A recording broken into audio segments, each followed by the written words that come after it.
Hey, what's up everybody? Today we're talking about the Nike Air Jordan Fusion sneakers. This was a collabo between Nike and Jordan, mixing different Jordans and Air Force One platforms. We'll show a few different silhouettes, talk about why some people love them and some people really hated them. Alright, let's go.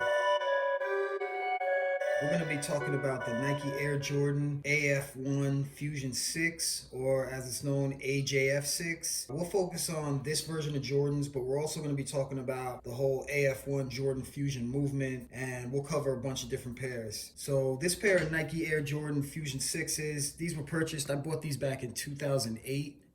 These were a mix between obviously the Air Jordan 6 and the Air Force One sneaker. I purchased these for about, I believe, $140 back then. I wore them for a couple of years and I've had them on ice pretty much 10 years now. I've seen them on StockX, so they weren't a great investment because they're only going for about $125. And we'll get into why these weren't the best for reselling. But before we do, let's talk about some of the other collabos. So this is not the first time Nike and Jordan collaborated on a Fusion sneaker. They put out a bunch of different versions and colorways throughout the years. Okay, so the way I know it is you take two juggernaut brands like Nike and Jordan and they say, hey, let's combine the Air Force One and the Jordan. Each brand has millions of loyal followers. Combine powers and make the ultimate lifestyle sneaker. How can this possibly fail? Jordan people will get turned on to Air Force Ones. Air Force One people will get turned on to Jordans and start buying those. And both fans will become invested in the other's brand. Sounds like a great strategy, and I totally get it. But sadly, it didn't work out the way they planned, and neither side seemed too impressed. That didn't stop Nike and Jordan from continuing to release more and more versions of these Fusion sneakers. Now,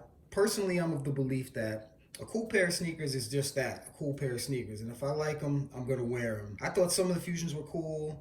Some were kind of whack, but some sneaker people, aka the Jordan obsessed, thought of them as sort of a budget version of the Jordan and when you can't get the real thing. To me, that's silly. If you like them, you should wear them and own it. So here's a quick run through of some of the versions of Fusions I've seen released in no particular order. Starting with the Air Jordan 3 AF1 Fusion, I think it's pretty dope. It's definitely an Air Force One, but the upper is unmistakably a Jordan.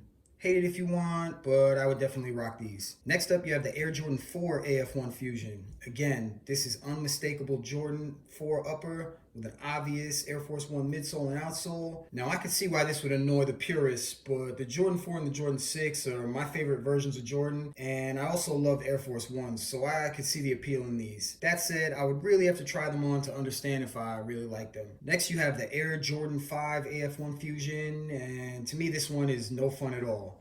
I was never really into the Air Jordan 5 to begin with, and this sneaker just highlights what I didn't like about it. Not sure what they were thinking here when they put this one out. Definitely not for me. After that, you have the Air Jordan 8 AF1 Fusions, and this one, here's where it gets pretty bad. They simply added some cross straps and the heel from a Jordan 8 and attached it to an Air Force One sole and toe box. It's not a good look to me. It just doesn't work. No hate to anyone who likes it, but I'm just not feeling it. After that, we have the Air Jordan 9 AF1 Fusions. Probably, in my opinion, the ugliest Jordan ever made was the Air Jordan 9, and combining it with an Air Force One did not help at all. Again, no hate to those who love it, just no. Now let's check out the Air Jordan 10 AF1 Fusions.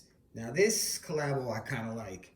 This looks like a cool, clean, lifestyle version of the Jordan 10. I would definitely rock these. I saw them in a few colors. I'd rock them in any color they had. I think these ones are dope. After that, we're looking at the Jordan 12 Air Force One Fusions. Now, for these, I'm going to have to vote no. Perhaps they look good on foot, but this visual does not work for me. I've never seen them in person. To each their own. Based off this pick, I'm not feeling them. Okay, and then we have the Air Jordan 13 AF1 Fusions. I don't even know what to say about these, and honestly, I hate to be hating on all these sneakers because I like to respect other people's opinions on stuff and other people's style, but to me, this is just not a good look. You can't fuse every Jordan with Air Force One and expect it to be a winner. It just won't. The designers definitely should have known better than to put this one out, and that sounds harsh, and it is what it is. Now, the next one is the Jordan 20 AF1 Fusion. Another no for me. Not much more I could say about it. I don't know what it is. It's just not working. So this one, the one we're talking about today, is the Air Jordan 6 AF1 Fusion. Obviously, I like these. I bought them and I've owned them since 2008. As you can see, it's getting a little bit yellow here in the midsole. Even the reflective check is starting to yellow out a little bit. I'll have to put those out in the sun with some chemical and get rid of that. But for now, they're still pretty chill. They're still in pretty good shape. Kept them from creasing. So if you know anything about Jordans, you could tell that this is definitely a mix between the 6, between this little bubble here, the pull tab on the back with the Jumpman. And basically they tried to do like a partial upper of Jordan 6. The tongue is Jordan 6, and these actually came with a pair with the holes in the tongue, which I think was way cooler. And you got the Jumpman on the tongue there. Inside's pretty basic. And then the rest is pretty much all Air Force One. It's an Air Force One midsole, Air Force One outsole, and the air unit in the heel, which to me is just for looks because I don't feel it and I can barely press on it. This one is kind of unique because it's one of the Jordan Fusion sneakers that actually put in the Nike swoosh. A lot of them you notice in the pics don't have that. But I think overall, I think most people would agree this looks way more like an Air Force One than it does a Jordan. To me, it's like a tribute sneaker.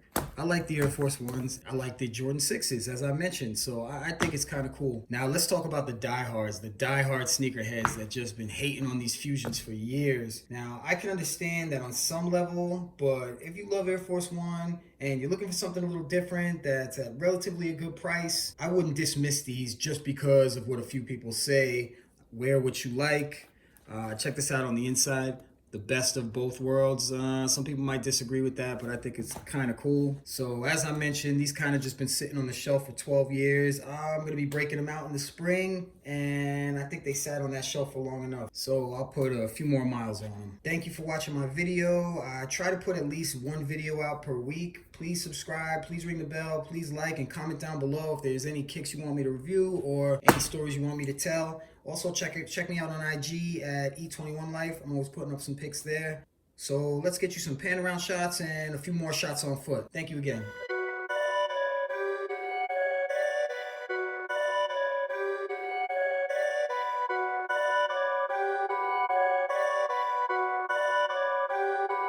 Perfect.